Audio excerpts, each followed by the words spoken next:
escuchamos, claro. Bueno, bueno, no sabía que tenía el audio abierto.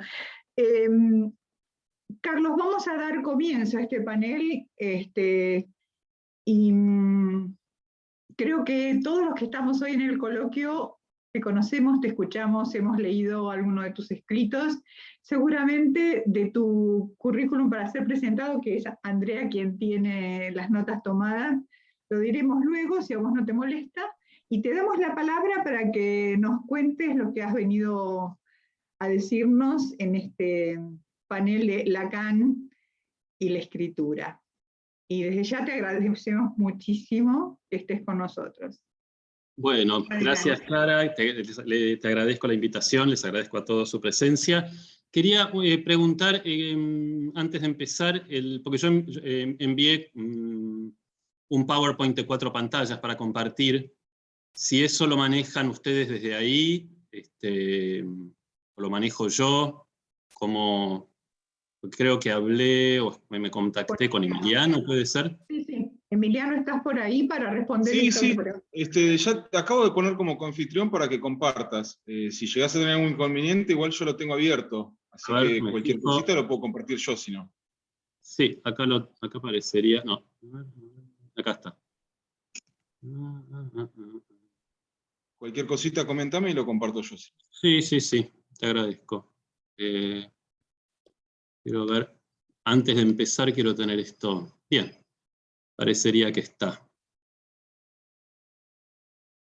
En orden. Por ahora no.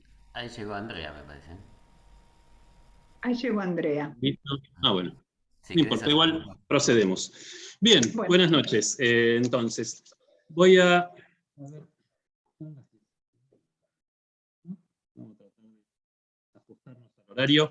Bien, yo voy a hablar de el monólogo interior en Joyce. Y antes de hablar de Joyce, deberíamos mínimamente decir qué se entiende por monólogo interior. Yo, por supuesto, hablo desde la literatura. Se suele decir que es la representación verbal del pensamiento o la conciencia, aunque quizás sería más exacto decir que es la representación del pensamiento verbal en la literatura, es decir, no de todos los aspectos, de todo el contenido de la conciencia, sino de su componente exclusivamente verbal. Ahora, si vamos a hablar de monólogo interior, esto no es algo que haya inventado Joyce, casi que podríamos decir que existió siempre en la literatura. Al menos en Occidente ya podemos encontrar un ejemplo muy claro en lo que bien puede ser el primer poema de la literatura occidental, que es la Ilíada. Ahora sí voy a empezar a compartir. ¿Lo pueden ver ahí en pantalla? Sí, perfecto. En el canto 22, por ejemplo, escuchamos los pensamientos de Héctor, el héroe troyano, antes de entrar en combate con Aquiles, ¿no? Que resultará en su muerte. Y leemos entonces primero la voz del narrador. Héctor, con inextinguible valor, permanecía quieto desde que arrimó el terso escudo a la torre prominente, y gimiendo a su magnánimo espíritu le decía: ¿y si ahora, dejando en el suelo el abollonado escudo y el fuerte casco y apoyando la pica contra el muro, saliera al encuentro del irreprensible Aquiles, le dijera que permitía a los atridas llevarse a Helena y las riquezas que Alejandro trajo a Ilión en las cóncavas naves, etcétera, etcétera? No, no iré a suplicarle, que sin tenerme compasión ni respeto me mataría inerme. Y cuando concluye Héctor, el narrador vuelve a hablar diciendo: tales pensamientos revolvía en su mente, sin moverse de aquel sitio cuando se le acercó a Aquiles. Entonces, evidentemente, acá lo que tenemos es una representación, digamos, lingüística de los pensamientos de Héctor, de su conciencia. Entonces, ya podríamos hablar de monólogo interior.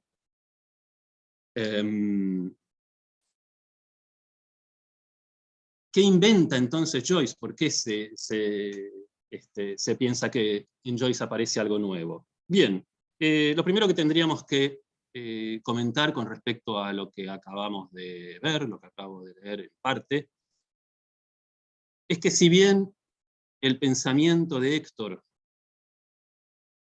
a nivel, digamos, lo que estamos escuchando son los pensamientos de Héctor, eso sucede a nivel del contenido, de la referencia del lenguaje. Pero la forma lingüística no difiere en nada del lenguaje hablado, del lenguaje comunicativo. Podríamos decir del lenguaje escrito, ya que se trata de literatura, pero ahí tendríamos que hacer la salvedad, hablando de la Ilíada, de que eran poemas compuestos, recitados, que circulaban oralmente. Es decir, que hay una extremada formalización, que además eran justamente un poema épico, está escrito en hexámetros dactílicos, pero no hay una diferencia fundamental. Cuando pasamos del diálogo a la voz del narrador a el monólogo interior, no hay un cambio notorio en la forma en que aparece presentado, representado el lenguaje. Si pasamos, ahora sí, a ver si esto me permite también modificar. No, fue demasiado rápido. A ver, tiene que ir de a uno por vez. A ver si, ¿sí? Ahí está. No.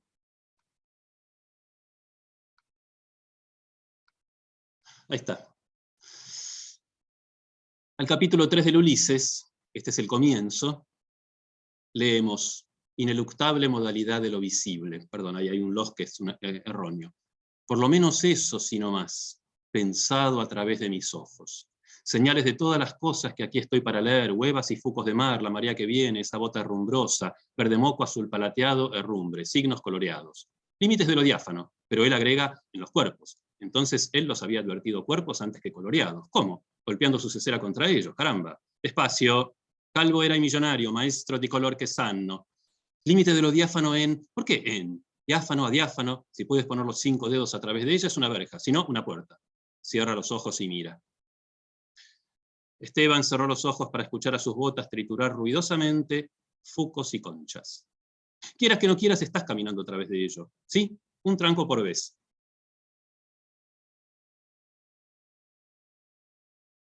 Bien, acá tenemos sin duda un primer bloque que es de monólogo interior, luego una intervención del narrador y luego vuelve el monólogo interior.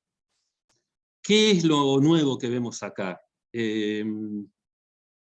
Ya el lenguaje no está ordenado como el lenguaje de la escritura o el lenguaje hablado, es decir, el lenguaje comunicativo. Hay oraciones sueltas, hay una sintaxis propia del pensamiento, del lenguaje de la mente, una gramática propia. Las referencias no están claras. El maestro di color que sano es Aristóteles, pero Stephen no siente la necesidad de decir que es Aristóteles porque él está pensando, no está hablando con nadie, no necesita explicarle nada a nadie. Hay una conciencia clarísima en este fragmento de que el lenguaje de la mente, el lenguaje con el cual pensamos, es otro lenguaje, que además de la forma hablada, del lenguaje oral, la forma escrita, que en general detectan los lingüistas y estudian, hay podríamos decir, una tercera forma, que es el lenguaje de la mente, que tiene sus reglas propias, y que ahí sí, Joyce es, si no el primero, en presentar el que le da un máximo desarrollo, el que aprende, y por lo tanto enseña, a escucharnos mientras pensamos.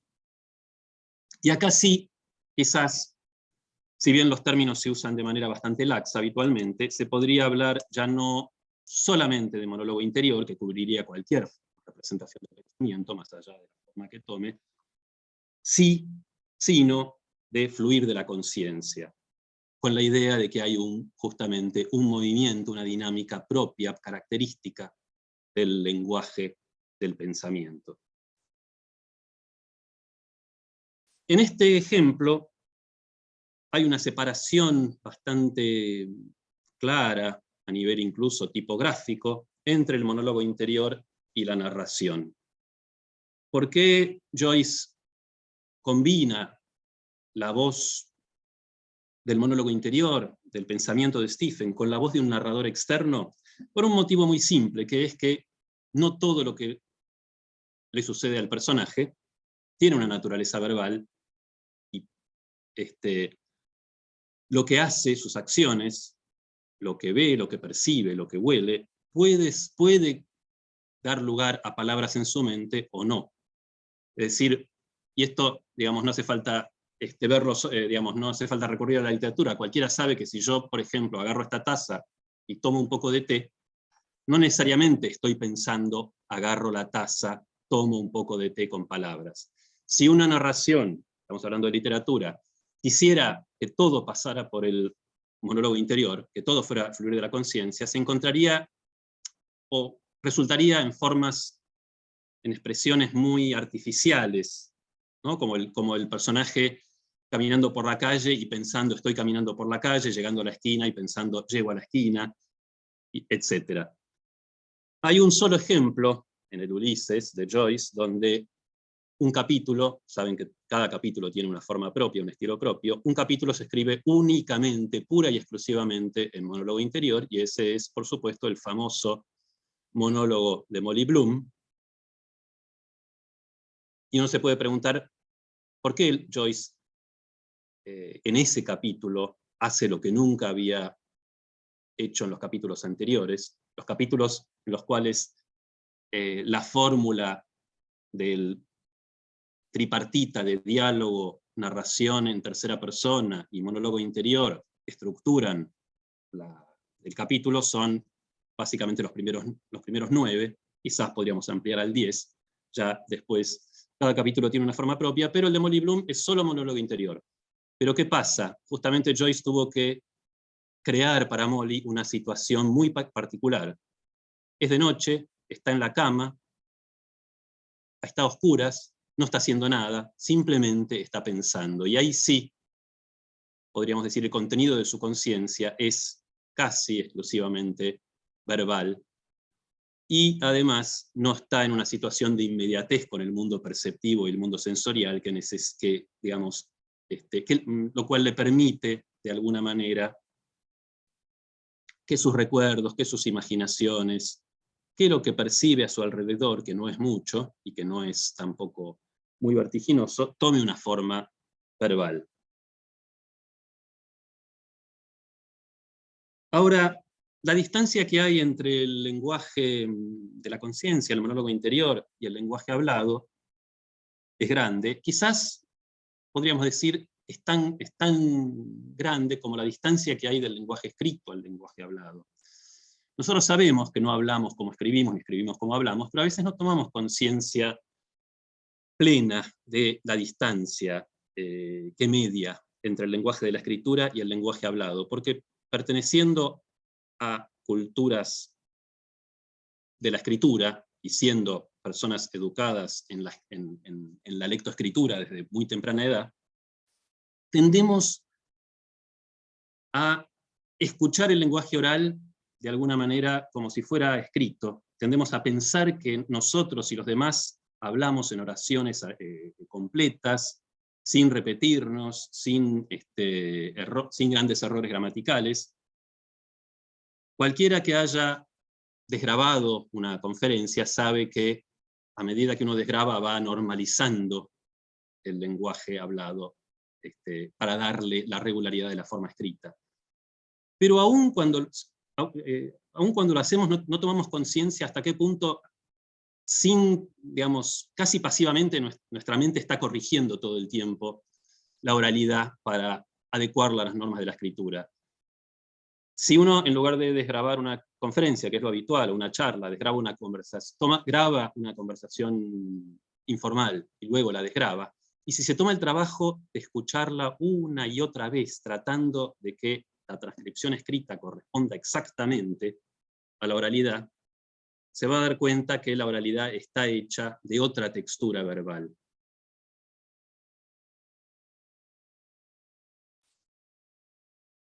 Y además,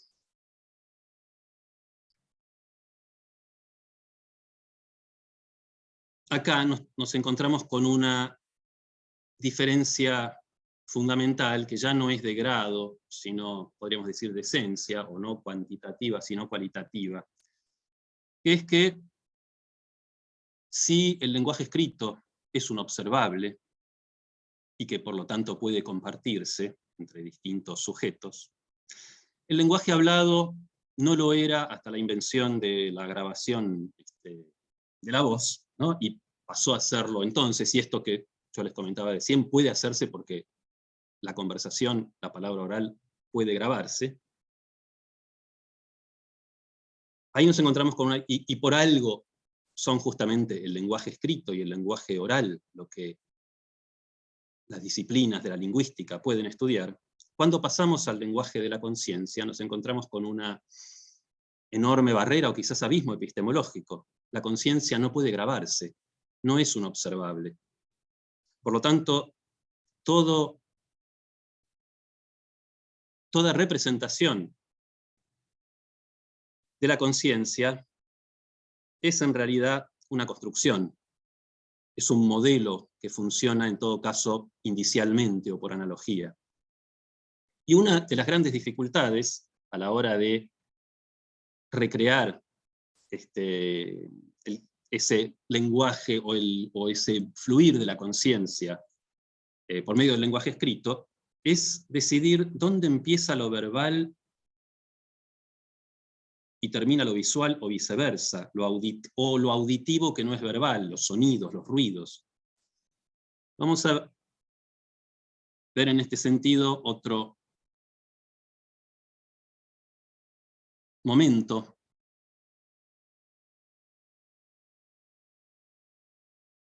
de Ulises,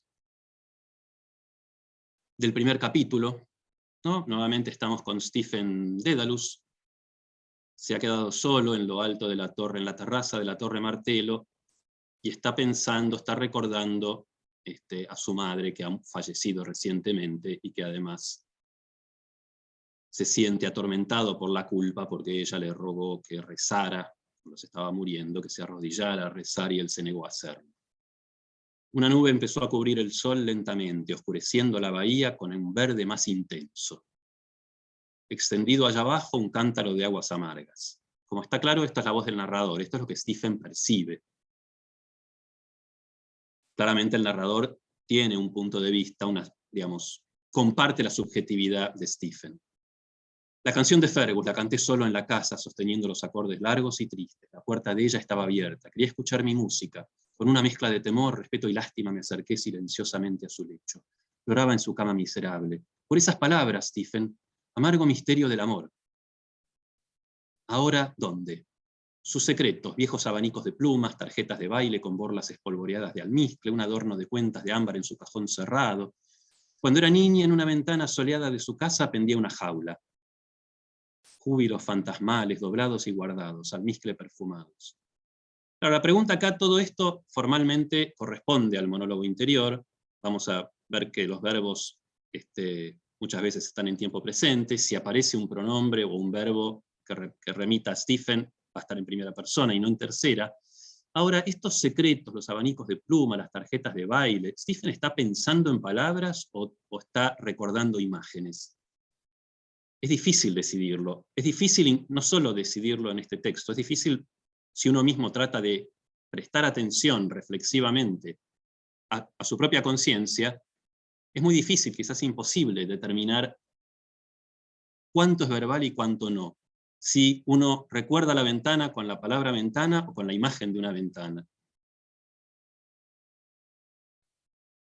En ese sentido,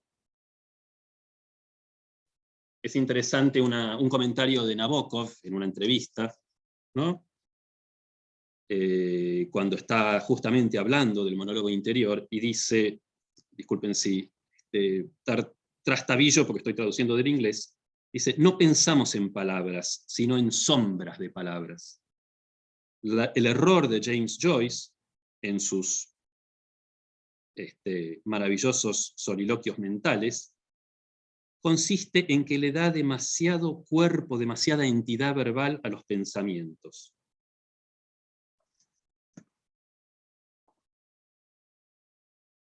Esto también explica el porqué de algo que a veces algunos lectores se quejan, de por qué Joyce no sigue la convención de separar los pensamientos de los personajes con comillas, para indicar qué corresponde al narrador y qué al monólogo interior. Y justamente Joyce no lo hace, no de malo, no porque quiera confundirnos, sino porque no quiere establecer, sabe que una recreación, y uso a propósito la palabra en lugar de representación, verosímil, y no verdadera ni exacta, del contenido de la conciencia, tiene que, de alguna manera, dejar estas zonas de transición donde no está claro en el texto, porque tampoco está separado, delimitado en la conciencia del personaje, lo verbal de lo no verbal. Si la conciencia no es observable, ¿qué decir? No es directamente observable, no es registrable, y por lo tanto toda representación es en realidad una construcción, un modelo. ¿Qué entonces decir del inconsciente? Bien, Joyce tiene algo para decir del inconsciente, por supuesto, no lo dice en Ulises, perdón, me adelanté, que es el libro de alguna manera donde lleva los límites, la exploración de la conciencia, sino en el Finnegan's Wake, que es el análogo del Ulises en la exploración de lo que quizás sea el lenguaje del inconsciente, o, pensado de otra manera, con cierta equivalencia, el lenguaje de los sueños.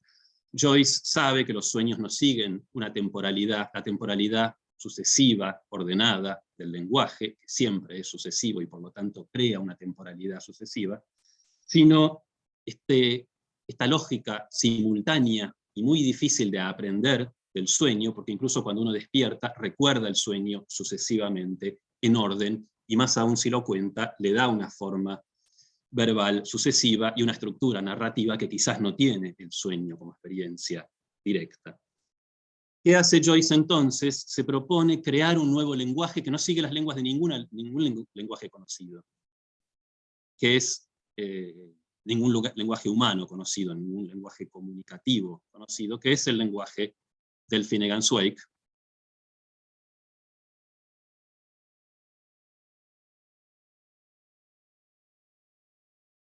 Este es el comienzo. Leo primero en inglés porque en realidad es una obra intraducible. River Run past Evan Adams, from swerve of shore to bend of bay, brings us by a commodious vicus of recirculation back to Howth Castle and environs. Sir Tristram Violer d'Amores, from over the short sea, had Passancourt re-arrived from North Armorica on this side of the scraggy isthmus of Europe Minor to wield or fight his peninsulate war. Bueno, ahí me detengo. Ahora en español, en una de las traducciones que se han intentado. Río corrido más allá de la Eva y Adán, de desvío de costa a encombadura de bahía, trayéndonos por un comodio vícolo de recirculación otra vuelta a Howth Castillo y en derredores. Sir Tristram, violar de amores, habiendo cruzado el corto mar, había Passancourt revuelto de Norte Armórica, de este lado del estrecho istmo de Europa Menor, para Marte y batallar en su guerra pene y solar. Bueno, me voy a detener, porque ya no me queda mucho tiempo, en una palabra nada más. Pene y solar, peninsulate.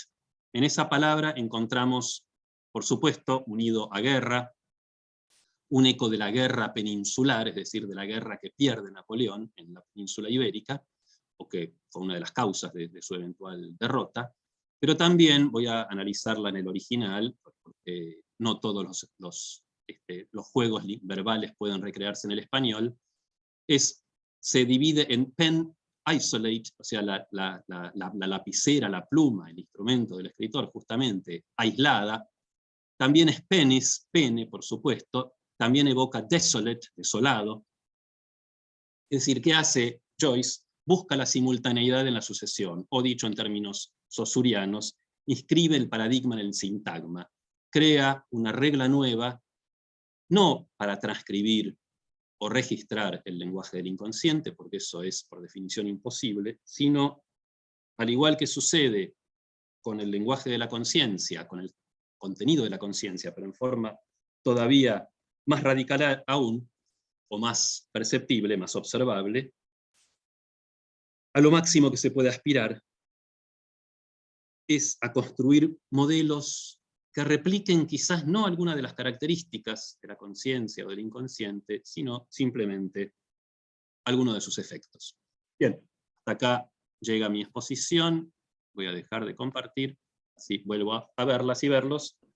Muchas gracias, Carlos. Perdón, se me cortó el Ningún problema. Wi-Fi. Vamos a darle la palabra ahora a Diana Boronowski, designada miembro analista de Mayéutica, institución psicoanalítica. Diana. Hola, buenas noches a todos. Es una alegría compartir con mis amigos y colegas de la Escuela Freudiana de Buenos Aires una vez más un trabajo más que interesante, no solamente porque estoy muy concernida en el tema, sino también por con mis maestros de mesa. Gracias a Clara Kruglack por la calidez y el entusiasmo con que me invitó, y Andrea, gracias por el contacto que tuvimos en pos de este trabajo. Bueno, estoy realmente muy agradecida a la presentación de Carlos, porque es en relación a eso que voy a hablar. Si yo tomé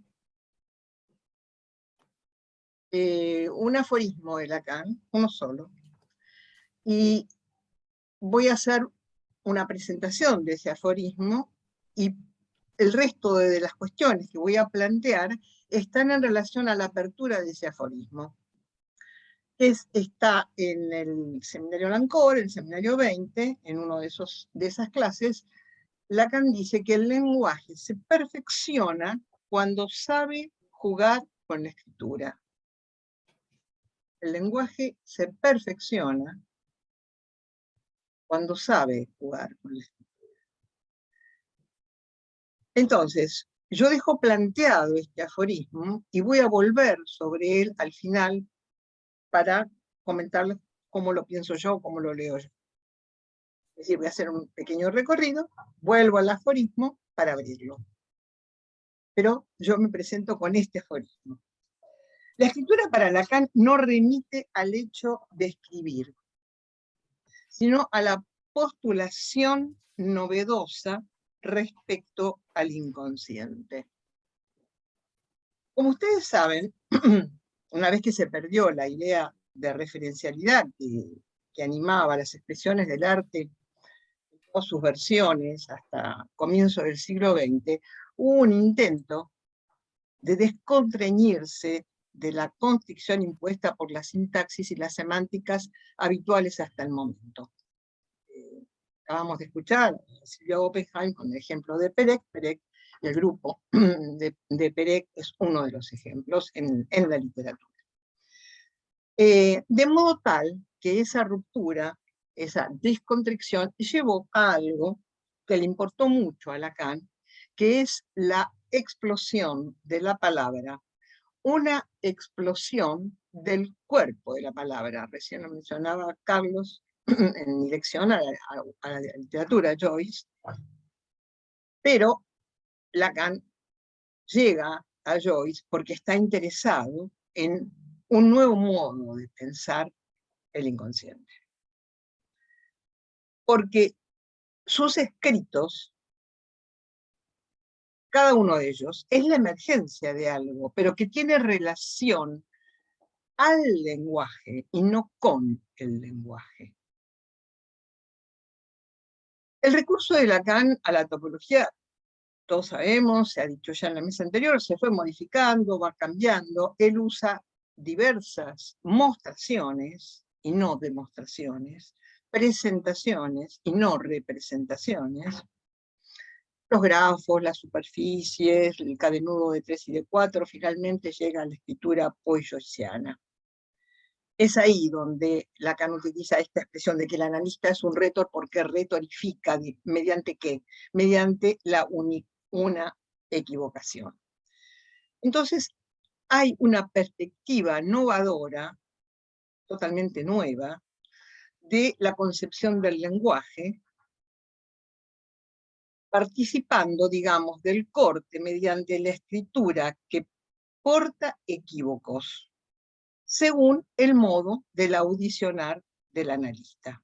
Es decir, hay modos en que la lengua en una sola palabra, hago esta distinción, se nombró hoy, diferenciando del lenguaje, el lenguaje que comunica, universal, abarcativo, la lengua separado, que puede ser el idioma también, y la lengua todo en una sola palabra, que es la que se habla en el análisis.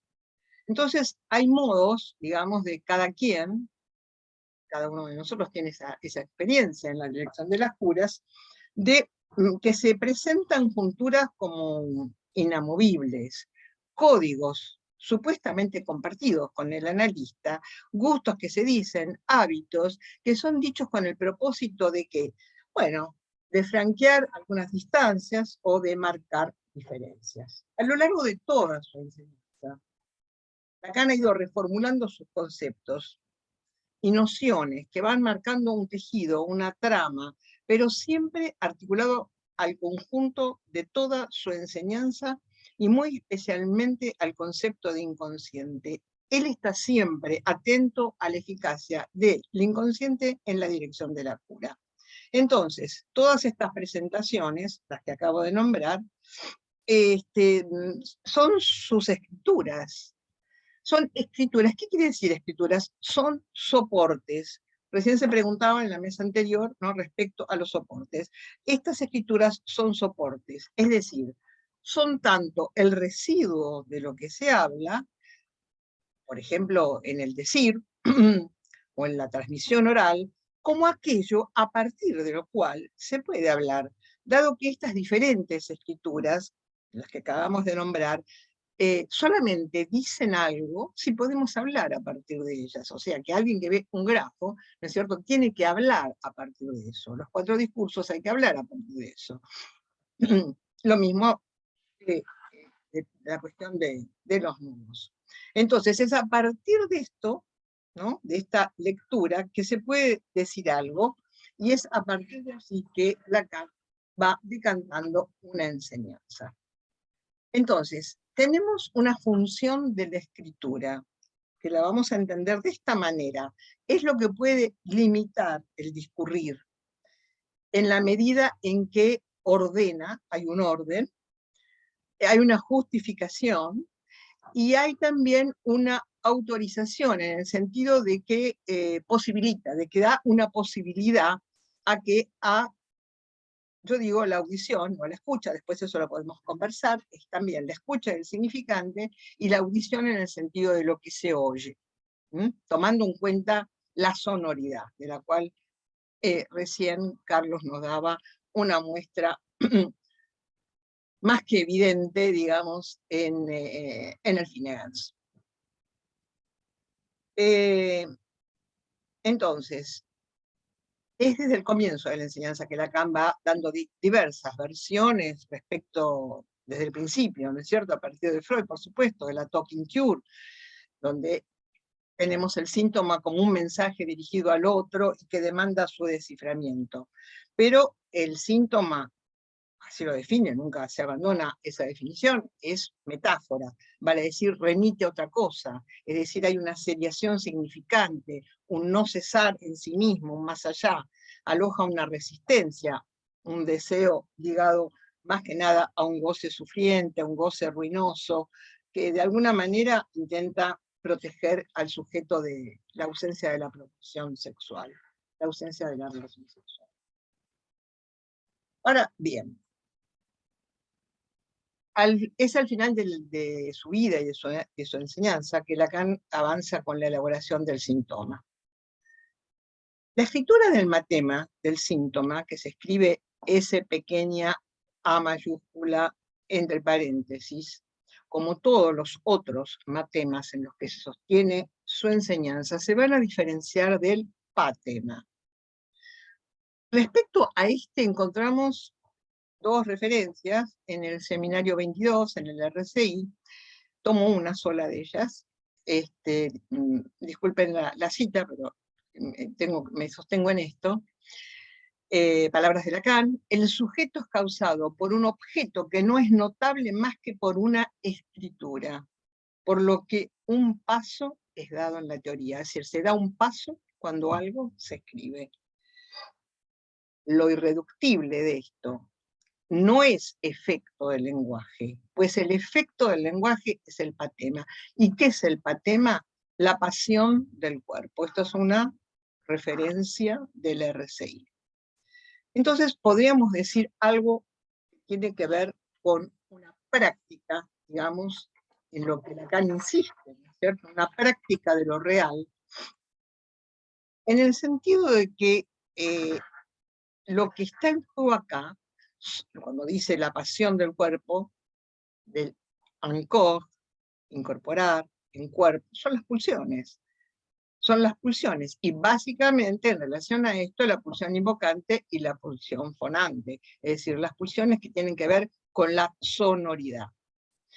Entonces, hay una cuestión paradójica en lo turbulento de las pulsiones, eso lo podemos escuchar, porque lo que se escucha en el párrafo que nos trajo Carlos, del Finnegan's, es la música. Yo creo que a Joyce, y después lo podemos conversar, le interesa lo que se oye, digamos, como una música, más que los cantantes. Es decir, es evidente, y le agradezco a Carlos que lo haya leído de esa manera, porque por lo menos yo lo pude escuchar, la música de esa escritura. Es decir, la escritura no es lo escrito. La enseñanza y la transmisión se sostienen en los escritos de los maestros y toman lugar gracias a la literatura, que no es la escritura. La literatura psicoanalítica, en nuestro caso, que ha sido transcripta y o editada, se trata de la obra de una manera en la cual un analista da testimonio de su trabajo en la conducción de los análisis. Y eso está hecho de una trama, de hilos cruzados, anudados, enlazados de letras que forman el cuerpo de una doctrina, en nuestra práctica de lo real, y estamos hablando de una metáfora que en todo caso es textil. ¿Cuál es entonces la función de lo escrito? Es una pregunta del seminario 20. Y voy a la segunda referencia, que me sirve para enlazar a lo que me importa. Lo escrito no pertenece en absoluto, es muy rotundo, Lacan acá, no es de la misma calaña que el significante, dado que el significante se refiere al discurso, y el discurso, recordémoslo una vez más, es la utilización del lenguaje como lazo. La utilización del lenguaje como lazo es totalmente diferente a la consideración de lo real del lenguaje. Una cuestión es el lazo, ¿no es cierto? En la asociación sería el significante, y otra cosa es la ruptura, ¿no es cierto?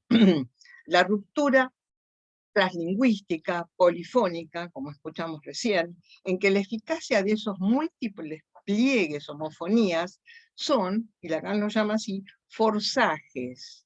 Forzajes con que la lengua, ahora sí, en una sola palabra, traumatiza el parletre. ¿Por qué traumatiza? Se dijo también esta tarde, porque estamos hablando del traumatismo, o sea, del agujero que hacen las palabras, agujereando a la seriación significante. ¿De qué manera? Entrando, digamos, en algo que es traumático, que no es el trauma de nacimiento, sino que es el trauma de lo que, del malentendido, digamos así, en que estamos sumidos los parletres. Entonces, Lacan lector, sí, es causado por la escritura, pero no por la literatura de Joyce, ya que en la primera lee una operación, lee la operación joyciana, que toma como arroja efectos de enseñanza, digamos, para la experiencia del análisis. Hay un juego, y ahora voy a volver al aforismo con el cual comencé, hay un juego entre lenguaje y escritura, es un juego carente de inocencia, porque se afecta mutuamente, y lo que a Lacan le interesa demostrar a partir de Joyce es una estructura, digamos, que una cierta estabilización, donde, posible, donde el síntoma se va a revelar como una implementación diferente, distinta, de la que nos dice la intelección psicoanalítica del síntoma neurótico. Entonces, hay un efecto, digamos, el lenguaje que usa Joyce, limpia, evacúa el efecto representativo del significante. ¿Y qué resta? Resta un goce. El goce, digamos, cifrado, que no llama a ningún efecto de significación. Entonces, la literatura psicoanalítica no es la escritura. La escritura permite en el análisis una operación de lectura. Siguiendo esta línea, los textos que se construyen a partir de un escrito son textos, es una literatura hecha de palabras, que va a encontrar, por supuesto, su especificidad, su singularidad, pero a pesar de que su obra escrita se llama escritos, dijo Lacan, no son para ser comprendidos. Entonces, voy a volver al principio, a ver si están de acuerdo, podemos charlar sobre esto. Yo dije que a mí me había interesado, me había tocado, ni bien fui invitada por Clara, me invino este aforismo, me acompañó, casi me persiguió, les voy a decir, de una manera productiva para mí, que el lenguaje se perfecciona cuando sabe jugar con la escritura. Entonces, ¿qué quiere decir que se perfecciona? A mi entender, se perfecciona, quiere decir que hay un forzamiento al uso corriente de la lengua. Es decir, es una novación lenguajera que rompe la gramática establecida, con una segunda lengua, sobreagregada, más de una lengua, entrecruzadas, como un desvío clinámico, en el sentido de clinamen, respecto a lo que quiere decir hablar bien. Entonces se trata de una discontinuidad que ¿dónde se apoya? Se apoya en lo sonoro. Entonces hay aquí, sigo con el aforismo, un perfeccionamiento que tiene, entiendo yo, o debe su causa, a la ausencia de relación sexual entre lenguaje y escritura. Digamos que la escritura entonces salda, ¿no es cierto? Esta ausencia de relación sexual se salda, ¿no es cierto? O se intenta suplir con el forzamiento del lenguaje que llamamos la lengua en una sola palabra. Entonces es gracias a esto sonoro, pulsión invocante, invocante-fonante, que se abre a otro registro del lenguaje. Este otro registro del lenguaje, ¿no?, se dio en llamar lo real del lenguaje, o a mí me gusta más, a mí y a algunos amigos y colegas con los cuales compartimos 2 años un seminario sobre la eficacia del real lenguaje en la dirección de la cura. Bueno, esto va a intervenir en la consistencia gozante, digamos, de la palabra, fallando a la palabra, y digamos que marca algo, una aproximación de lo real. A mí se me impuso, cuando estaba presentando esta cuestión, que se rompe el amor entre la voz y la palabra. Es decir, que algo se modula en la voz, no tiene nada que ver con la escritura, entonces tenemos nociones que se van articulando en la escritura, la voz, lo que se modula en la voz, y esa escritura que cambia entonces del modo que se pone en juego más claramente a partir del seminario 23, claramente en Lanzhou en el 24. Entonces, la escritura, y es el tema de este panel, Lacan y la escritura, y tal como yo puedo ir desgranando esto, es para Lacan una mostración cuando se emite un sonido que rompe, que interviene rompiendo, digamos, la asociación significante, la voz se separa de la palabra, yo digo el amor entre la voz y la palabra, porque la palabra no es sin el significante y la voz es de lo real. Es por eso que cuando acontece, por ejemplo, una palabra valija, digamos, hay algo del extrañamiento del sujeto, ¿no es cierto?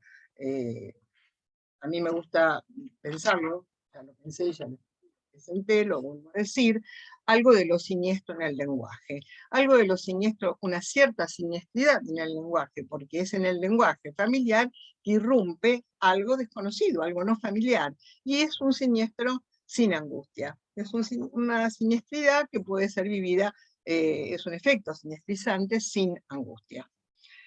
Bueno, esto sería aproximadamente lo que yo tengo para decir. Respecto a la cuestión de por qué el lenguaje se perfecciona, digamos, cuando sabe. ¿Sabe el lenguaje? ¿Qué tipo de saber? Es un saber insabido, que juega con la escritura. Hay un trabajo, digamos, muy... Sí, esto es un comentario que hago porque los invito a que escuchen, que está una obra del compositor americano John Cage, un compositor contemporáneo, escribió una ópera que se llama Roartorio. Roartorio está sostenida en el Finnegan's Wake. Es decir, Cage se inspiró en el Finnegan's para hacer una ópera que él se colocó en una esquina de la ciudad de Sevilla y grabó todo lo que sonaba. Todo lo que sonaba quiere decir ladridos, comentarios, canciones de distintos orígenes. Era sonido que invadía lo escrito. Digamos, es una ópera corta, vale la pena escucharla, no tiene seriación significante, no es una música que se pueda cantar o repetir, es para oír. Entonces, ¿qué clase de problemas estamos viendo? ¿Qué clase de problemas? ¿En qué estamos concernidos, en tanto analistas, en este tramo de la enseñanza de Lacan? Es a una cuestión de la invención. Es una cuestión de la invención, en la búsqueda, ¿no es cierto?, de distintas maneras de escuchar, oír, el decir analizante, donde Lacan hacia el final de su enseñanza nos invita, nos aproxima. Esta obra, a la que hago mención, Roartorio, no podía haber sido compuesta en otro momento de la historia, digamos, de la música,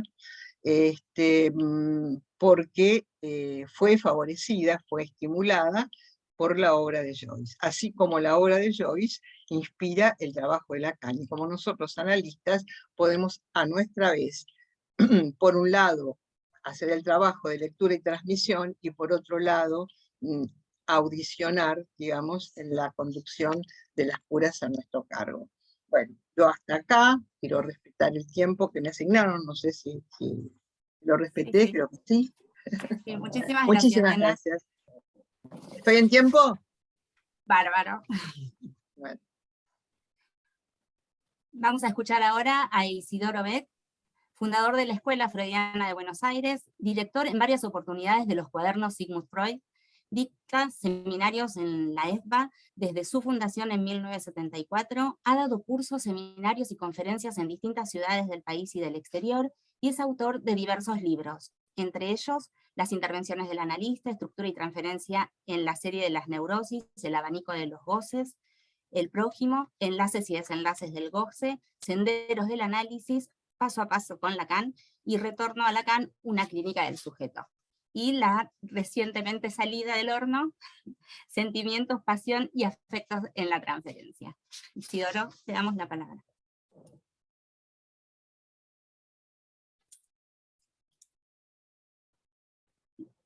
El micrófono, Isidoro.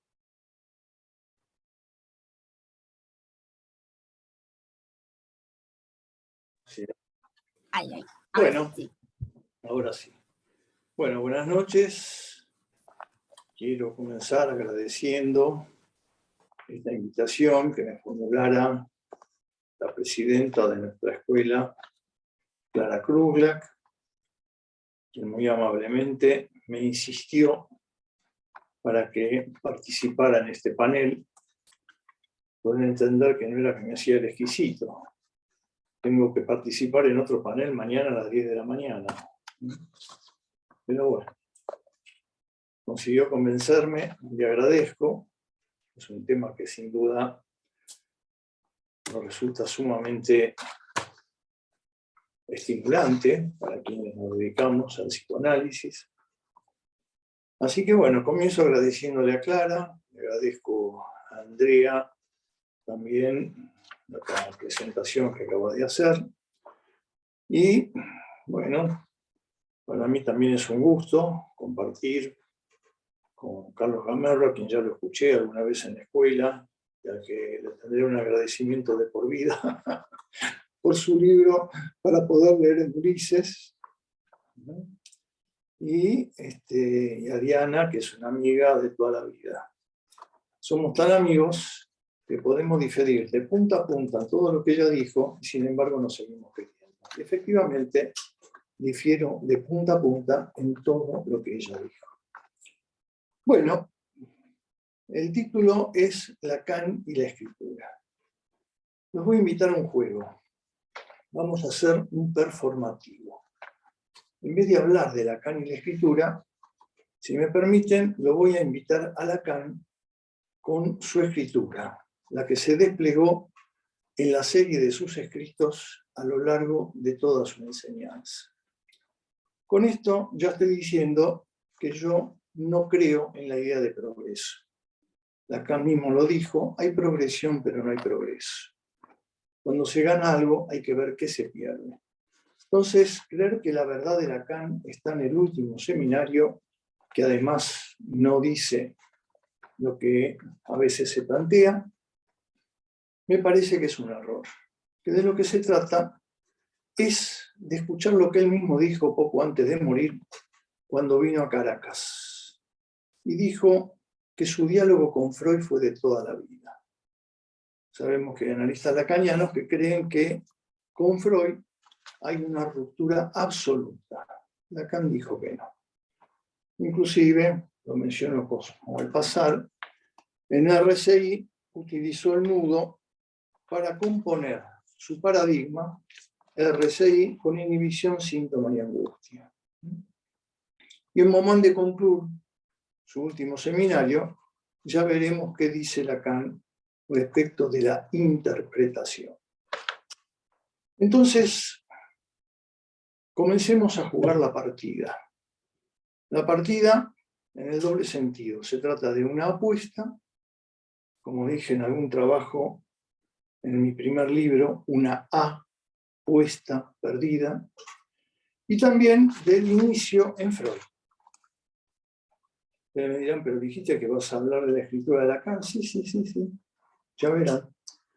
¿Qué nos dijo nuestro maestro Freud, del cual somos todos descendientes? Kleinianos, winnicottianos, psychology o lacanianos. Dijo que el sueño es una escritura jeroglífica. ¿Y qué es el jeroglífico? Lo recuerdo, es una anécdota sabida, cuando en la invasión de Napoleón a Egipto, un oficial encontró una piedra cerca del lugar y por eso se llamó piedra de Rosetta.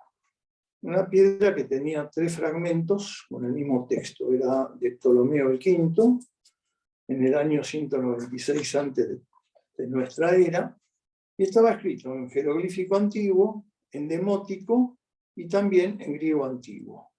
Bueno, eso sabemos que le permitió a Champollion, también a Jung, descubrir entonces la clave de lo que encerraba lo que hasta ese entonces eran las imágenes que se encontraban en papiros o en las paredes de las tumbas. Y entonces se descubrió que un búho no era un búho, era una M. Y una víbora cornuda era una F. que el borde de la boca era una R, que una cesta con asa era la K. Es decir, se descubrió que esas imágenes, en la medida que renunciaban a ser la representación imaginaria de la cosa, pasaban a convertirse en letra jeroglífica. Desde ya que un jeroglífico mucho más complicado, yo estoy exponiendo lo que es el punto mínimo, ese que Lacan retoma cuando comienza lo que dijo, aquello a lo cual dedicó su vida. Dijo: yo nunca quise ser original. Dediqué mi enseñanza y mi vida a producir la lógica de los relatos freudianos. Y entonces comenzó con la fundamentación lógica de la aritmética de Frege, donde la trilogía de concepto, objeto y número nos dice clarito que el pasaje de la cosa proteica, en el sentido del mito de Proteo, de lo que puede ser cualquier cosa, lo que diríamos de lo real, se produce gracias a que hay un concepto que lo recorta y lo constituye en objeto. Está diciendo la relación que tiene la palabra, lo simbólico, para distanciarnos de la idea de una imagen que representa lo real sin tomar en cuenta el lenguaje que lo condiciona. Muy bien. Alguien podría decirme, pero dijiste que vas a presentar a Lacan con sus escritos. Ya empiezo. Y Lacan, el que dice en el seminario du Semblant, en Litura Term, uno de sus capítulos, que el inconsciente es un lenguaje que en medio de su decir produce su propio escrito. Yo digo, Lacan está diciendo con sus palabras lo que Freud ya dijo. El sueño es una escritura jeroglífica. Y también dijo, Leturdi, un escrito, dijo que yo ahora hable de la langue, y yo no hablo de la lengua, la langue, un galicismo. Como sabemos que no existe la lengua pura, Joyce justamente nos muestra eso, que toda lengua se produce con la emisión de otras lenguas, dialectos. Bueno, entonces digo que Lacan nos recuerda que yo hable de la langue, dice Lacan textual, no me hará desdecir ni por un instante del inconsciente estructurado como un lenguaje que la habita. Entonces, tenemos que tener presente que hay un inconsciente estructurado como un lenguaje, es decir, por elementos discretos que responde a la lógica de los conjuntos, y que es la razón, dice Lacan, de su aforismo, no hay relación sexual. No hay relación sexual, que quiere decir que nunca el sujeto logra todo el goce del otro. Eso responde a esa lógica de incompletud que introduce en nuestra estructura, a la cual llama par lettre, el hecho de estar habitados por el lenguaje y la función de la palabra. Bien. Equívoco. Por empezar, la una equivocación no existe en castellano, pero cualquiera tiene derecho a decirlo. Cuando Lacan dice l'umbebu, es el partitivo francés. En francés se dice alcanzame del pan. En la Argentina, si estás en un asado, es un poco rarito que vos digas alcanzame del pan. Se dice alcanzame el pan. Y Lacan lo dice en la primera página de Misú, es el partitivo. ¿Y qué es el equívoco?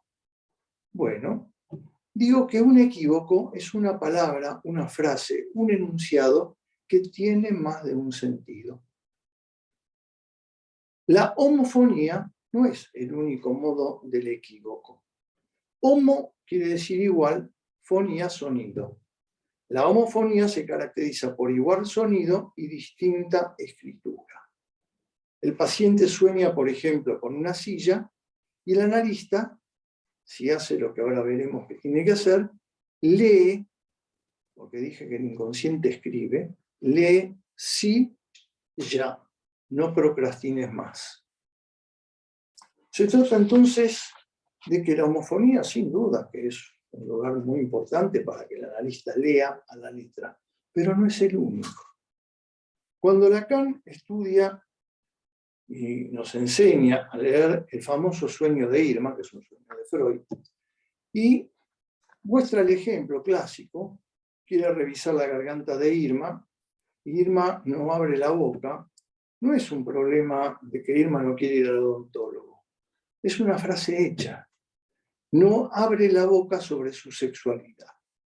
Y la prueba está que cuando se abre la boca, ahí se encuentra eso que Lacan dice, que solo con la entereza de Freud pudo seguir el sueño sin despertar, encuentra esos cornetes en el fondo que recuerdan la vagina, el sexo del cual Irma no quiere hablar. No quiere hablar y Freud ciertamente llega hasta cierto límite.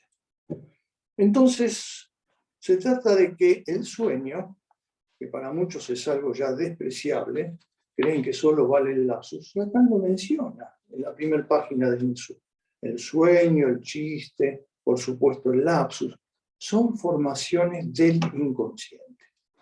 Ahora, ¿qué quiere decir? Que yo me voy a especularizar con aquellos que hablan, como mi amigo Roberto Orari, que ahora lo mencionó Diana, real lenguaje, no. Hace muchos años conversamos con él, cuando por suerte estaba con nosotros. Yo estoy de acuerdo que hay algo que escapa al inconsciente como lógica de incompletud. Por eso la frase de Lacan es que el inconsciente estructurado como un lenguaje habita la langue. Es lo que trabajé con un matemático durante bastante tiempo y me llevó a producir el diagrama de flujo, que es el fundamento de las distintas intervenciones a que es invitado el analista. La interpretación clásica, que tiene que ver con aquello que retorna desde el inconsciente, y que Lacan dice así en Upir: cuando el S1, que representa al sujeto, retorna, lo veo venir como letra. Algunos llaman letra cuando se rebaja el deseo a la demanda. Sabemos que el neurótico tiende a hacer una regresión de su deseo a la demanda del otro. Allí el significante se degrada a signo. Pero Lacan reserva el término letra para eso que retorna del inconsciente. Por supuesto que está aquello que no funciona con la lógica kantoriana. ¿Y qué es entonces la langue? Lacan lo dice textualmente, es la lengua materna. ¿Y qué quiere decir la lengua materna? Ninguno de nosotros aprendió el español de Buenos Aires en el Cervantes. Lo aprendimos con los dichos del otro primordial, que es no solo la madre, el padre, los abuelos, el tío, la nurse. Dice, es la lengua maternal que llega con sus dialectos, que llega con sus deseos, que llega con los goces, que llega con sus prejuicios, que llega con sus saberes. Efectivamente, ahí Joyce nos lo muestra muy bien en Lugares del Ulises, en el monólogo de Molly, y sin duda lo lleva al extremo en Finnegan's Wake. Pero no se reduce a eso nuestra tarea como analistas. Por supuesto, escuchamos la homofonía, pero no tan solo. Entonces, sigo con los textos de Lacan. En la dirección de la Q, Lacan dice en el parágrafo 5, en el apartado 5, el analista lea la letra. ¿Qué quiere decir que lea la letra? A ver, les muestro esto. Seguramente muchos de ustedes no saben alemán. A ver si se puede ver. ¿Qué dice ahí? A ver si alguien me ayude y lo lee. ¿Qué dice? A ver vos, ayúdame, Andrea, ya que estás más, que me presentaste. ¿Qué dice ahí? Wetlau. Wetlau. ¿Sabés qué quiere decir? No. No, ¿ves? Pero lo pudo leer. Es decir, que la letra no lleva sentido, es el sostén del significante. Quiere decir carrera en alemán, pero lo pudo leer. La letra no escribe sentido, la letra escribe el significante. Bien, en la instancia de la letra en el inconsciente freudiano, un texto anterior de Lacan, de sus inicios, pero que para mí sigue siendo un clásico, habla primero de Didot y Garamond, los que trabajaron los tipos, eso que Gutenberg llevó al extremo con la caja móvil, y dice la letra, a saber, la estructura esencialmente localizada del significante. Es decir, que el analista lea la letra y cuando la lee, descubre los significantes que esa letra aporta. ¿Y qué ventaja tiene la introducción del concepto de letra en la teoría lacaniana si ya teníamos la de significante? En Ancor, que lo citó Diana, dice, la letra es litoral entre saber y goce.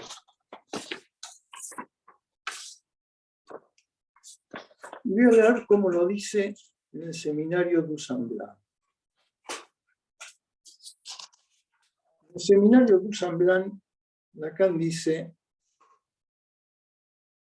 la letra no es lo literal a fundar en el litoral, pues eso es otra cosa que una frontera.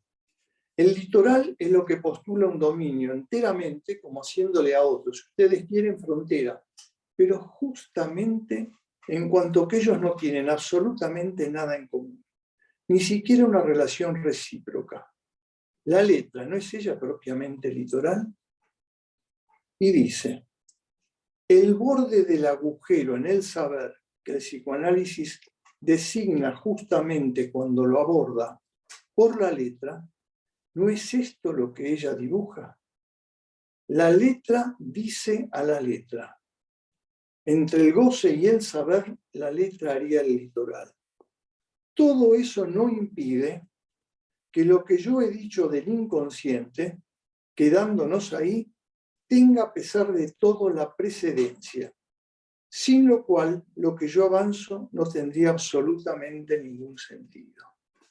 Es el inconsciente, el escriba, el que produce la letra a la que el analista está invitado a leer.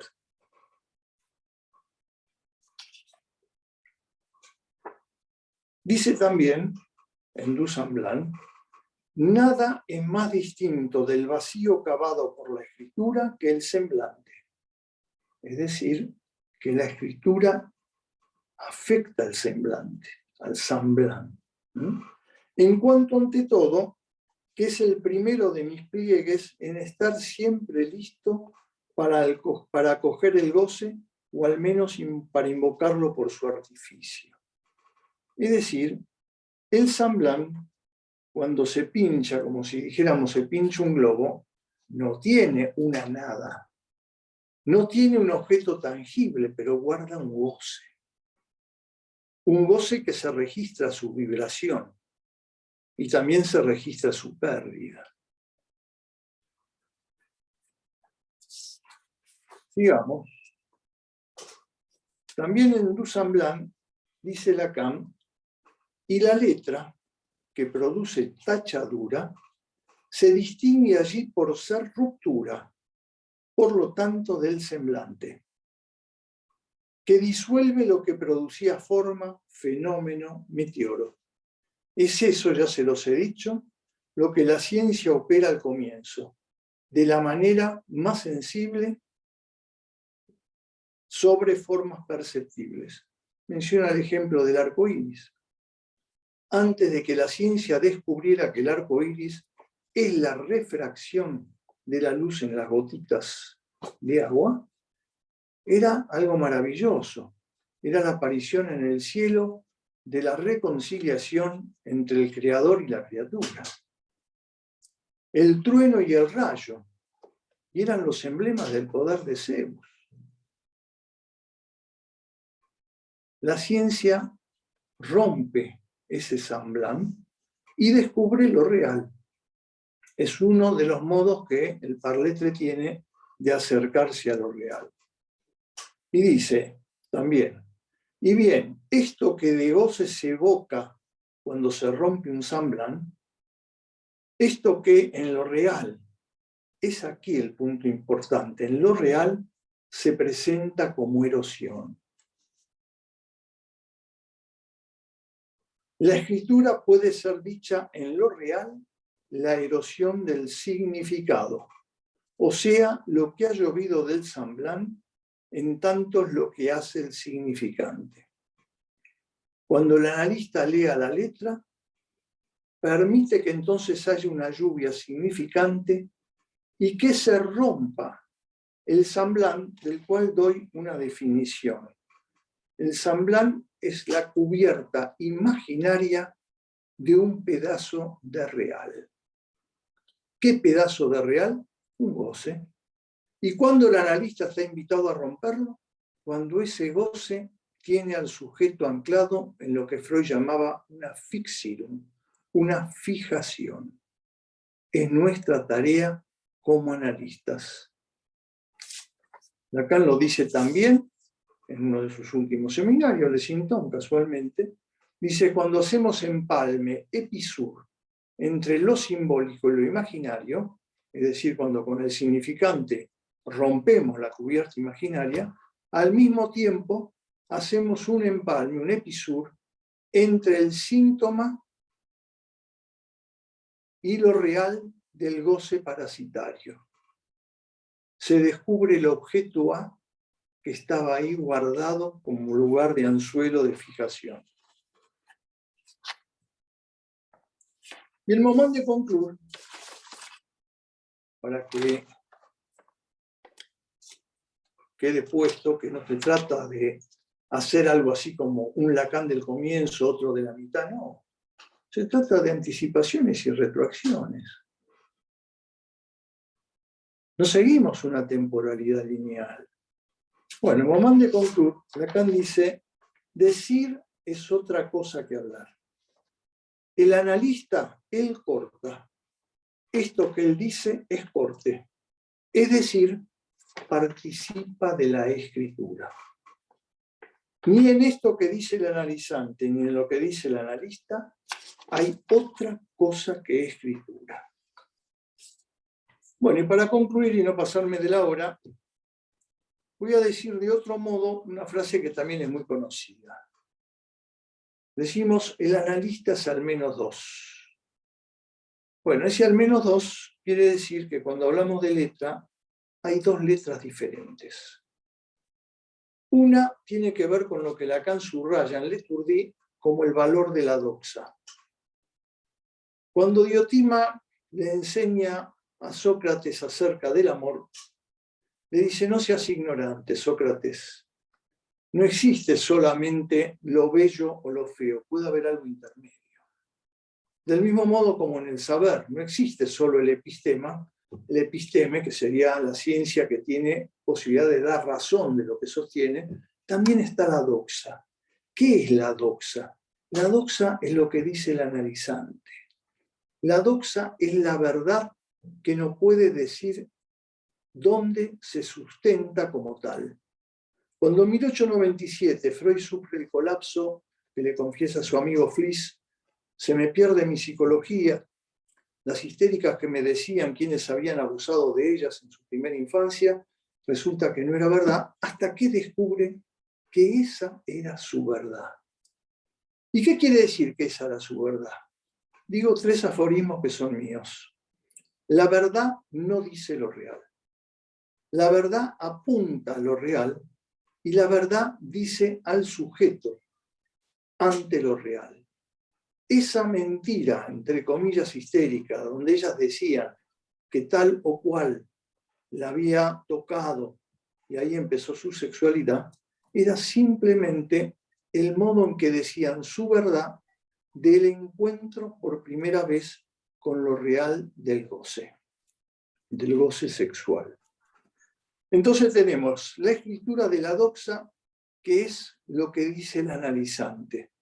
Eso que Lacan dice: el inconsciente es un lenguaje que en medio de su decir produce su propio escrito. Y después tenemos la episteme, que es el tiempo en el que el analista escribe sus matemas, sus grafos, sus nudos, lo que considera que es producto de su práctica. Lacan lo dijo: no fuercen mis nudos más allá de aquello de donde ellos provienen, que es de mi práctica como psicoanalista. Bueno, hasta aquí es lo que tenía para ofrecerles. Muchísimas gracias, Isidoro. Abrimos un espacio de comentarios y preguntas. Pueden levantar la manito en las reacciones.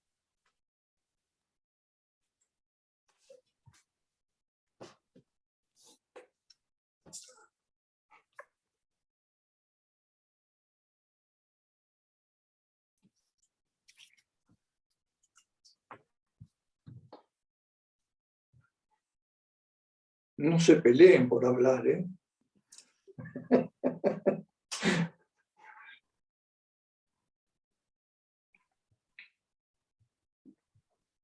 Acá tenemos una manito levantada. Rosita Beck.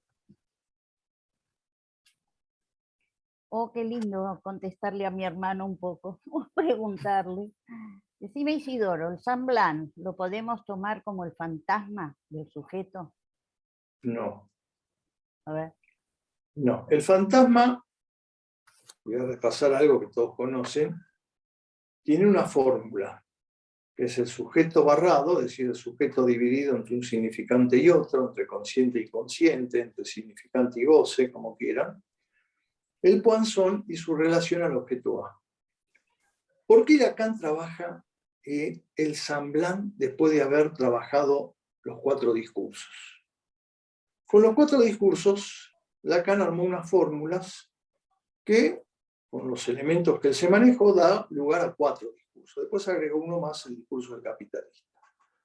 Allí utiliza S1, S2, sujeto barrado y A. ¿Por qué pasa después al San Blan? Como Lacan tantas veces nos aleccionó, no hay que decir toda la verdad, pero podemos tratar de leerlo.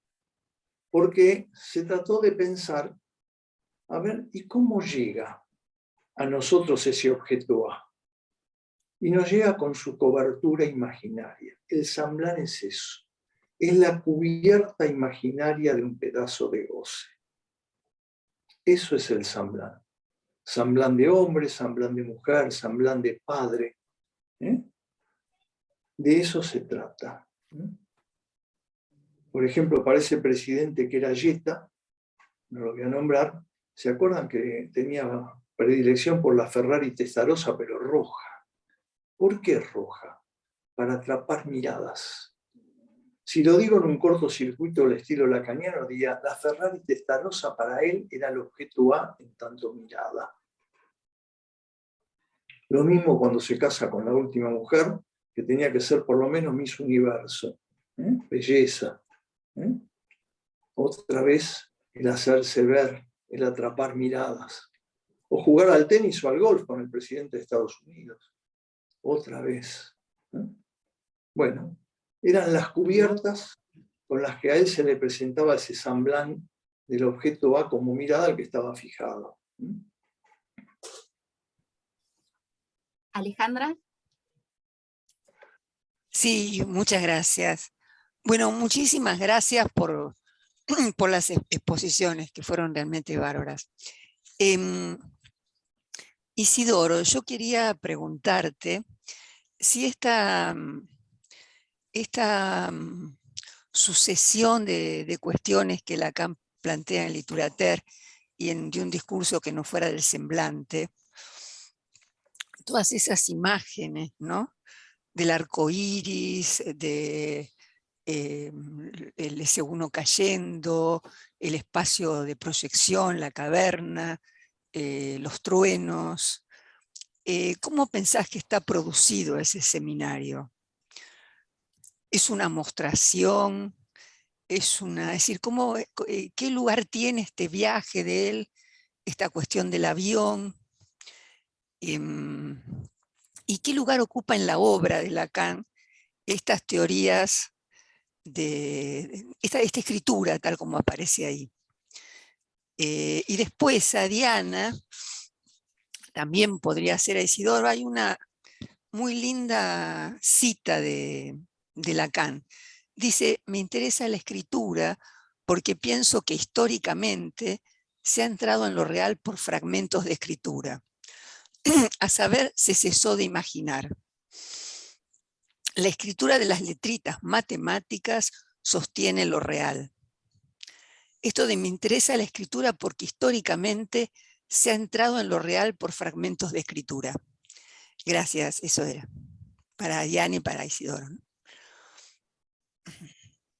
Bueno, ¿querés contestar vos primero, Diana? No se escucha. El micrófono, Diana.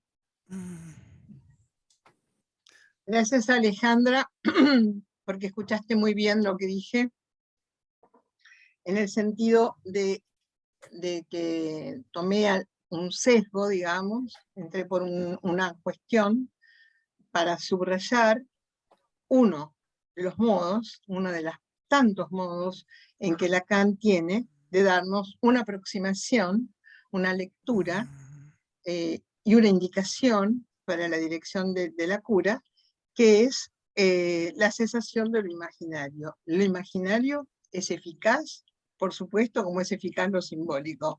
Lo que vos marcás respecto a la letra es que la letra, en ese fragmento que vos tomás, es precisamente la matematización o la formalización que Lacan intenta, digamos, en algunos tramos, en algunos periodos de su enseñanza, hasta que llega el psicoanálisis post-joyciano. Pero cuando él dice respecto a la función, digamos, de las letras en los 4 discursos, digamos, pone ahí que la letra justamente se trata de señalar un lugar, de marcar un sitio, por eso yo decía que la letra en ese sentido autoriza, limita, ¿no es cierto? Así que gracias por tu escucha tan atenta y que me permite desplegar un poco, quizás más claramente desde dónde yo hice el recorte que hice, digamos, ¿no? El recorte, digamos, para poder decir en 15 minutos una idea. Gracias. Gracias. Disculpen que yo estoy un poco afónica, pero creo que se escuchó bien igual, ¿no? Gracias. Bueno, seminario Dusan Blanc me pasó con colegas con años de lectura de la obra de Lacan, de práctica como psicoanalistas, que un día me vinieron a ver y me dijeron que querían estudiar conmigo Dusan Blanc, cuando ya en la escuela se había hecho durante 2 años seminarios con discusiones muy serias y muy buenas. Y lo que rápidamente surgió era que la pregunta era, ¿de qué trata este seminario? Si lo decimos un poco con broma para aligerar un poco el ambiente, ¿cuál es la NEDA? Bueno, vuelvo a decir, cuando Lacan trabaja Dusan Blanc es porque investiga lo que él dice de un modo más explícito en uno de sus últimos seminarios: no hay relación de lo simbólico con lo real sin la mediación de lo imaginario. Esto es muy importante para la práctica psicoanalítica. La escritura del nudo nos viene a decir que el psicoanalista lacaniano no es más eficaz cuando se identifica la momia. El analista tiene que saber manejar que los 3 registros pueden funcionar como nombres del padre. Y entonces Lacan trabaja, a diferencia de Freud, que le gustó el jeroglífico egipcio, los ideogramas chinos. Y nos muestra cómo el ideograma chino se constituye también por la pérdida de la imagen.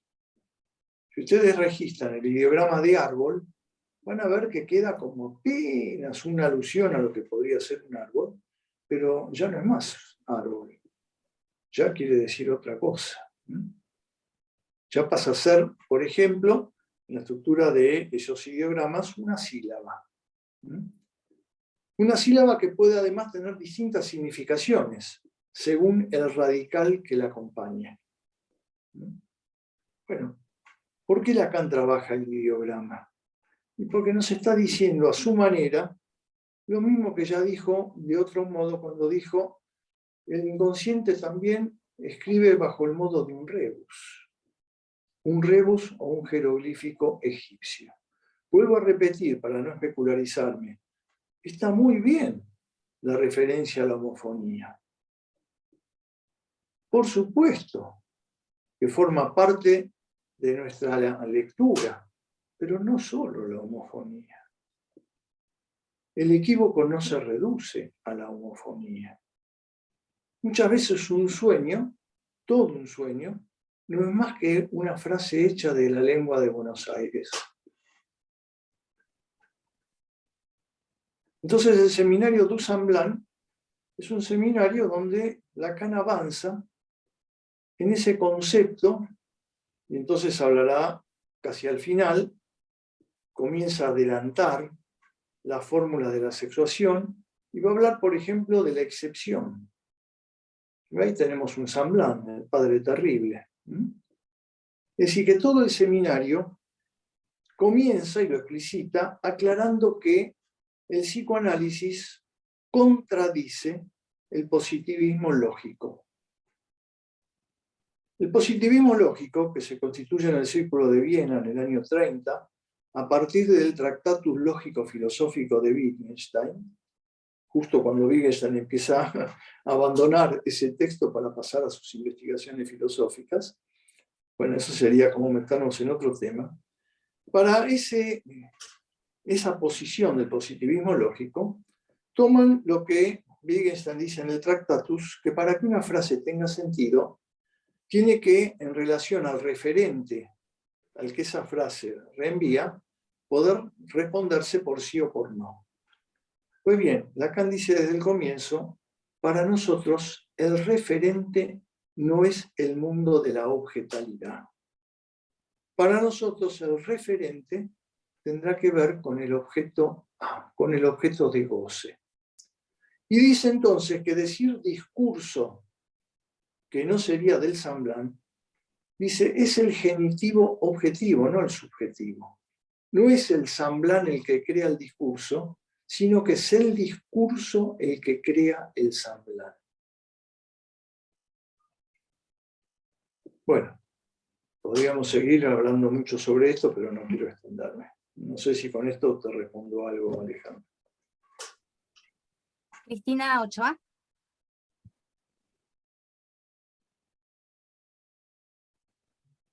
Bueno, gracias por las presentaciones, fue muy grato escucharlos, porque lo que yo escuchaba es como una puesta en acto precisamente de las distintas lenguas, ¿no? y de los distintos discursos.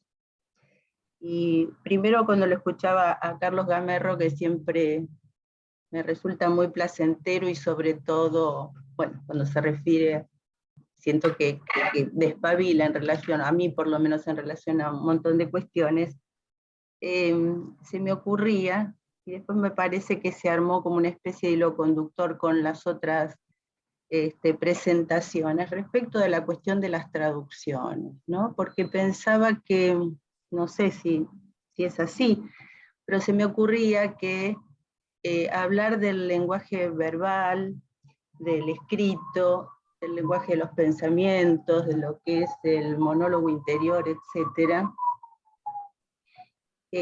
también está poniendo, se me ocurría, en cuestión la traducción misma, ¿no? En el sentido de que todo esto, por otro lado, es una lectura respecto de lo que ha sido escrito. Y en ese sentido, se me armaba como cierta complejidad por este lado. Digamos, si uno toma eso y toma a Joyce como un exponente de lo que puede ser jugar con el límite de la escritura, poder ir más allá de la formalidad de las estructuras dadas, etc., suele haber como una especie de idealización respecto de esto, y me parece que también es una muestra de que tanto ahí en la escritura como cuando pensamos en el psicoanálisis, no se inventa nada en el sentido de que se crea con lo que hay. Hay una ruptura en un sentido, me parece, y en otro sentido están los límites que significa cierta sujeción, ¿no? A las letras, por ejemplo. Insistía sobre la traducción. Hace poco hablaba y estaba escuchando a un colega y y analizante, que se dedica, en este momento está haciendo una especie de trabajo, bueno, no importa, no voy a dar demasiados detalles, pero que tiene que ver con, entre otras cosas, está trabajando con ciertos discursos que hace a entrevistas realizadas. No voy a dar más detalles. Entonces contrata a alguien que es correctora para que pueda traducir los audios de las entrevistas y ella después trabajar con esto. Y se encuentra con una dificultad, que todas las personas que contrata para poder hacer de lo que es un audio un escrito, terminan corrigiendo de tal modo que se pierde el estilo, ¿no?, de esa persona que fue entrevistada, por ejemplo. Y me parecía que esto está en juego cuando nosotros hablamos, cuando nos escuchamos, cuando leemos una literatura o cuando escuchamos un analizante. O sea, tenemos ahí distintas lenguas con distintos estilos, tenemos cierto desconocimiento respecto, no hay ninguna verdad de lo que dijo el otro, cada uno lee también algo diferente. Hay una traducción que produce un efecto de creación, no todos leemos lo mismo, ¿no?, ni vemos la misma película, ni leemos el mismo libro, y sin embargo hay algo ahí que tampoco podemos entrar en un delirio absoluto, por ejemplo, ¿no? Digo, creamos con lo que hay. Y se me armaba entonces, porque, y coincido absolutamente con esto que planteaba Isidoro, ¿no? En Freud y en Lacan, el equívoco, dicho de una manera o de otra, está en juego como el nudo que hace siempre, ¿no?, a lo que hace nuestra práctica. Y también, digo, si uno pierde la ilusión de que haya un saber verdadero y un texto original, esto nos pasa cuando leemos literatura, insisto, cuando vemos una película. Y hay algo que por ahí se me ocurría que tiene que ver, uno siempre escucha en relación a lo que está previamente interesado, ¿no? A mí me interesaba, por ejemplo, ya que estamos hablando del Sant'Omi y de estas cuestiones, Lacan es muy rotundo, ¿no?, con este juego que hace, que si Sant'Om es diferente, digo así por decirlo de alguna manera para diferenciarlo de síntomas, ¿no?, pero en realidad se dice de la misma manera. Y entonces me parece que es interesante que Lacan acentúe que la diferencia está solo dada por una operación de lectura, porque la H es muda. Y hace el mismo juego que hace con Leturdi, ¿no? Poder hablar de que ahí el atolondrado también son las vueltas dichas, esta diferencia está dada por una T que en francés es muda, ¿no? Digo, entonces, sí, cierro con esto, ¿no? Digo que se trata de algo que solo puede hablarse de alguna diferencia si hay una operación de lectura, ¿no? Bueno, me parecía que había como un hilo conductor en relación a las traducciones y los distintos lenguajes en las tres exposiciones. Bueno, Héctor, gracias. Quedan dos preguntas. Le damos la palabra a Clara y Edgardo Feinsilver y después cerramos con los panelistas. Bueno. Clara. Un gusto escucharlos, un gusto participar en este trabajo. Les agradezco tantísimo que estemos así de comprometidos en esto. Bueno, no sé si esto va, digamos, entre amigos. No sé si Isidoro verdaderamente piensa todo lo contrario a lo que dijo Diana en su exposición. Yo encuentro algunas entrelíneas que se tocan, se articulan. Esto lo quería decir de los 2 minutos, digamos, para seguir pensando. Hay algo que en su exposición Carlos nos trae con el Finnegan Way, que con respecto al lenguaje del inconsciente, al monólogo interior y al lenguaje del inconsciente, o el lenguaje de los sueños. Y Carlos, si tomé nota correctamente, escuché decir que hay una lógica que es simultánea. Cuando uno se despierta, aparece una estructura verbal, narrativa, que no tiene el sueño. Voy a partir de ahí porque esta pregunta implica a las tres ponencias del panel. Isidoro, siempre, digamos, se aprende escuchándote y siempre surgen preguntas, y preguntas tal vez ingenuas o muy primarias, como ¿qué diferencia hay entre progresión y progreso, ¿no? Así como al pasar para vos, cuando decís no hay progreso, pero sí hay progresión, no hay progreso porque en este avance hay pérdida, una apuesta perdida, que fue un trabajo exquisito de tu libro, de aquel que mencionaste hoy. Y quiero preguntarte, y esto involucra también a Diana, por eso digo que hay puntos que se conectan. Cuando vos recurrís, Isidoro, al sueño como una escritura jeroglífica, ¿sí? Pensaba, ¿qué relación hay? ¿Qué relación habría entre en el desciframiento de esta escritura jeroglífica que es el sueño y este lenguaje de los sueños que aparece en Finnegan Wakes? No hay progreso. ¿Qué progresión habría para nosotros en la práctica analítica sin descontar el aporte freudiano? ¿Qué progresión habría en considerar el lenguaje de los sueños que aporta de esta manera el Finnegan Wakes y que Lacan, con el cual, digamos, Lacan toma contacto con Joyce, pareciera ser muy tempranamente en su vida, antes incluso de encontrarse con las letras de Freud? Esta es una inquietud que le planteo a la mesa. Si allí podemos ver algo de una progresión, si entiendo que eso no es progreso, sino que hay una progresión en alcanzar algo de lo real, que en todo caso aparecería en el sueño, contemplando el lenguaje de los sueños que aparece dicho así en Finnegan Wakes. Esto es, y muchísimas gracias. ¿Puedo conversar con... ¿Puedo hablar o esperamos más preguntas? Le damos la palabra a Edgardo y después responden nuestros bueno, panelistas. ¿Sí? Perfecto.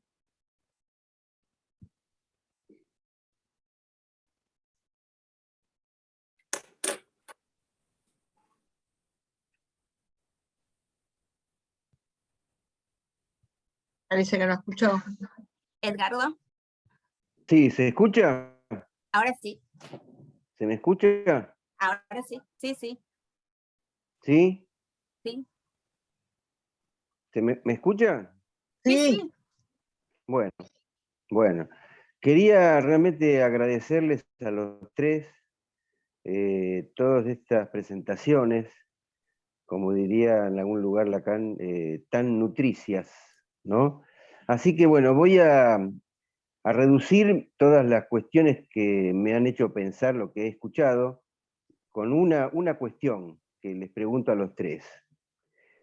A partir de lo que Carlos Gamerro planteó, muy interesante, de los límites de la conciencia, de la manera de expresarse de la conciencia, y cuando él llegó a la cuestión de la simultaneidad en la sucesión, es a partir de ahí que les pregunto a los tres algo al respecto.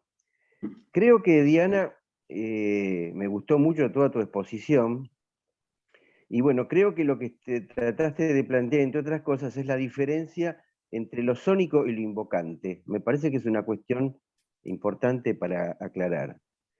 Y en cuanto a Isidoro, ya que vos hiciste muchos recorridos, pero bueno, un recorrido que iba desde el seminario 4 al 21, el seminario 4 plantea el pasaje de Losange al Poinçon. Y yo me di cuenta hace poco de esta cuestión, de que el Poinçon no era simplemente disyunción e inclusión, sino que además era una cuestión del volumen. Porque eso está en el seminario 21, cuando Lacan pasa, digamos, de las figuras topológicas a los nudos a partir de los cubos, donde él plantea que somos sujetos bidimensionales. ¿Y cuál es el problema de la tridimensionalidad? Es decir, de la tercera dimensión del volumen que está implicado en el Poinçon, ¿no? Que no está desarrollado en ese momento. Entonces yo me pregunto si ustedes piensan que en esa cuestión del volumen, de la tridimensionalidad, hay una razón por la cual pasó Lacan a la polilingüisteria. Bueno, muchísimas gracias. Le damos la palabra a la mesa en el orden en que fueron presentando. Carlos.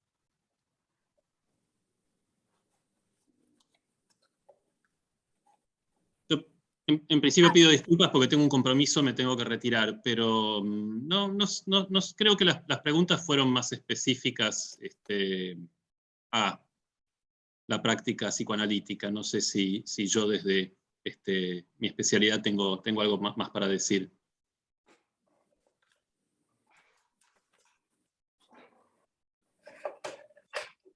En el chat hay una pregunta Sí. de Alejandra Ruiz Agamerro. Sí, es una pregunta que si se puede leer, Andrea, o... Eso sí. Sí, sí. ¿La podés leer? Si no, la leo yo de acá. Bueno. ¿La leo?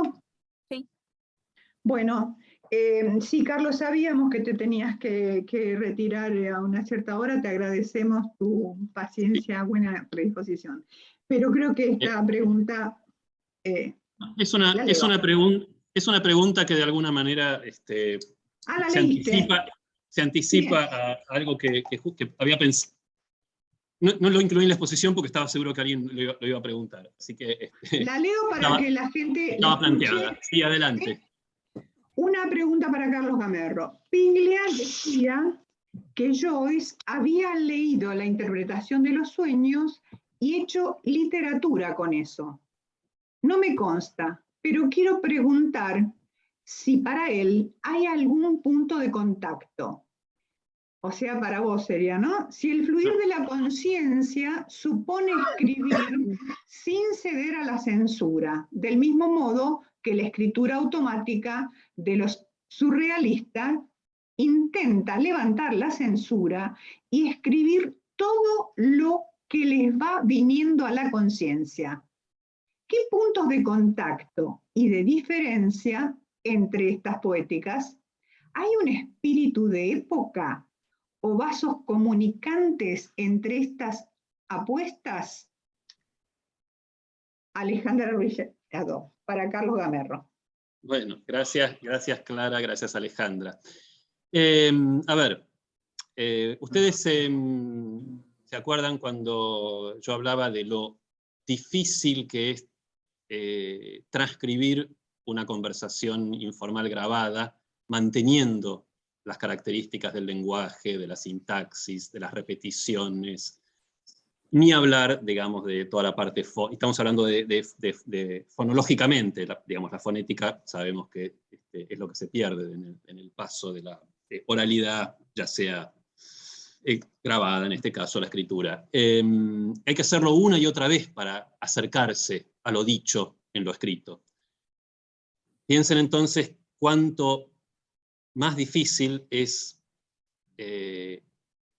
llegar a una aproximación a alguna forma de pensamiento, no digamos inconsciente, pero preconsciente a través de la escritura automática, que supone que escribiendo rápido y sin pensar se llega, digamos, a estructuras menos racionales o menos conscientes. La poética, la práctica de Joyce no puede ser más distinta de la de los surrealistas. Joyce hace exactamente lo contrario en el Filet Sway.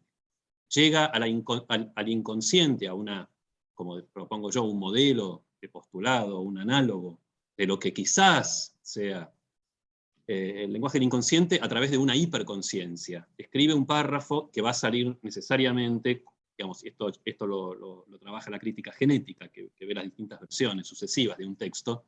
Escribe un párrafo que va a ser prácticamente, digamos, va a tener la forma del lenguaje hablado, del lenguaje escrito. Lo escribe de nuevo y empieza a insertar estas palabras, a romper los significantes. Luego lo escribe de nuevo, luego lo escribe de nuevo, luego lo escribe de nuevo.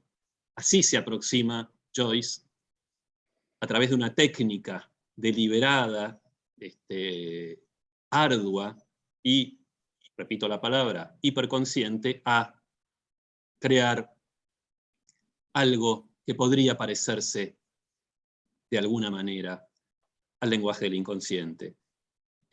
Los surrealistas admiraban a Joyce, Joyce no daba 2 mangos por los surrealistas, así que me parece que ahí también, y cuando uno lee hoy el Finnegan's Wake se deslumbra, cuando uno lee los ejemplos de escritura automática de los surrealistas, son de una banalidad realmente sorprendente. Lo único que tiene interesante la escritura automática no es el resultado, sino en todo caso la práctica misma.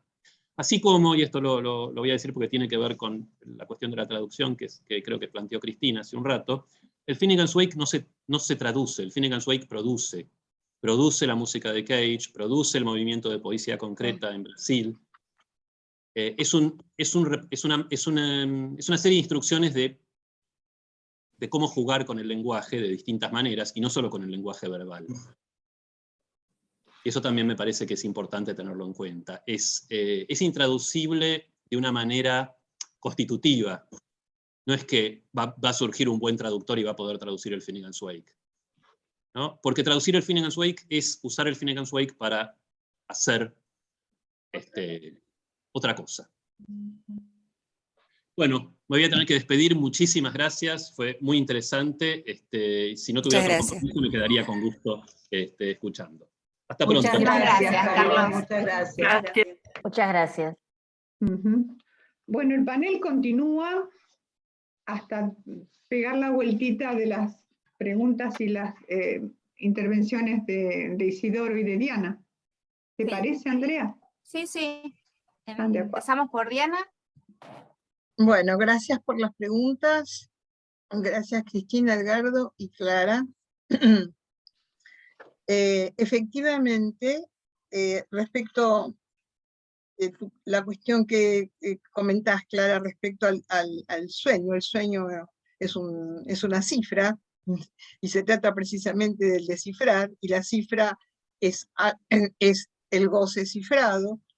Esto nunca, digamos, nunca considero a la obra y la enseñanza de Lacan como que desconsidera o deja de lado algún periodo previo de su enseñanza y de su obra, sino que va avanzando con todo lo que tiene. Por lo tanto, sabemos del neolacanismo, donde no dan tiempo a la interpretación de los sueños, porque las sesiones duran 3 minutos y los sueños no son importantes, todo lo contrario de lo que de mi práctica, digamos, donde solicito los sueños, porque en los sueños está cifrado el inconsciente.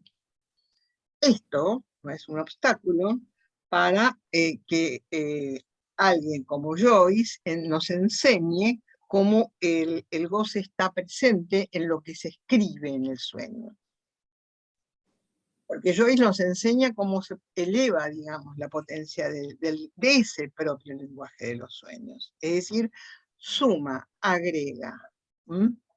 Vamos avanzando con todo. No es que vamos descartando lo anterior porque no sirve. Entonces, cuando se escribe, como en los sueños, algo toca lo real. Y si a eso nosotros podemos pensarlo desde el punto de vista sonoro y sónico, por eso en el sentido de lo fonético, o sea, de la foné, ¿no es cierto? Fonétique, dice Lacan.